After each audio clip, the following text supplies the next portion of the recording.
driver takes print material and puts it into Braille.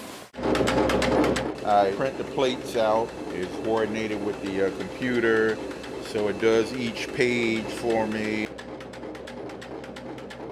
I am proofreading by using this Braille display. We are both reading the same material. I have the print copy, and Liz is reading the formatted Braille. She's looking for inconsistencies and errors.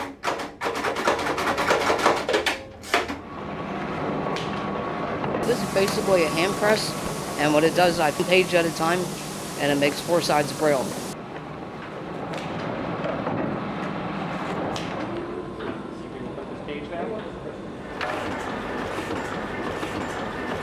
We load the magazines and books in here, and it comes out on the belt here.